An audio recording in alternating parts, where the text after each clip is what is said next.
I'd now like to turn it over to Lauren Parasconda from University at Albany to present her vision of future of freedom, love, and acceptance.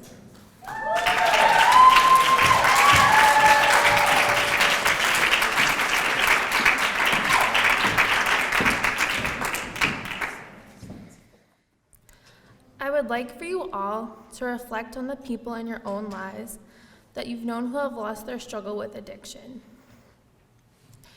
Maybe it's a friend, partner, or family member. Now, I want you to reflect even deeper to the communities where many of you might currently reside or grew up in. I bet many of you can think of stories that you've heard about people who've lost their lives due to addiction. I remember when I was in my early years of high school and a lot of my peers started doing pills. Being from upper, middle class Staten Island, New York, where there is a deep Italian culture with strong family ties, I couldn't see how the kids I went to school with or grew up with turned down the path to abusing prescription pills.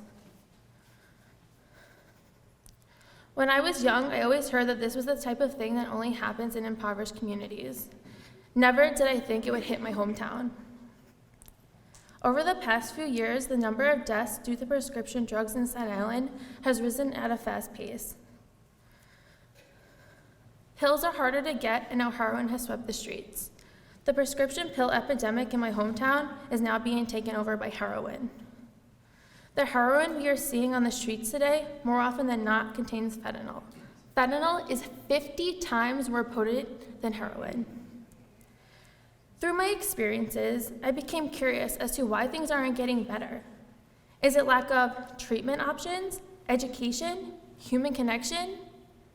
These are concerns that have crossed my mind throughout the years and are issues that I care deeply about, that have helped shape me into the type of social worker that I aspire to become.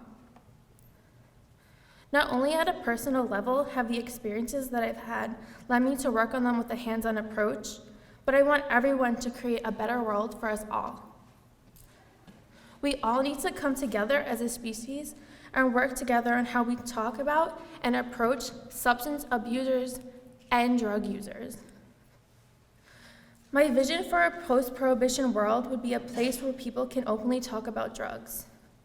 It would be a place where drug users can openly be accepted to talk about their experiences. Whether they're utilitarian, recreational, or spiritual, they wouldn't live in fear of being incarcerated. Adults would have the choice to do what they want with their own bodies. People living with addiction problems would be treated with compassion and love. Addiction would be treated as a medical issue, and we wouldn't have people who use drugs in jail for nonviolent crimes. Substance abusers would have more treatment options available to them. Everyone would have a universal understanding about the importance of harm reduction. We would have facilities where we would provide safe sex tools, drug testing, and safe injection sites. We would have medical professionals and drug testing at music festivals where drug use is prevalent. Our children would be taught the truth about drugs at an early age, backed by peer-reviewed research for their education levels. I encourage you all to take these ideas and incorporate them into your own lives. Test your drugs before you ingest them. Be more open-minded with the people in your own lives who might choose to use drugs.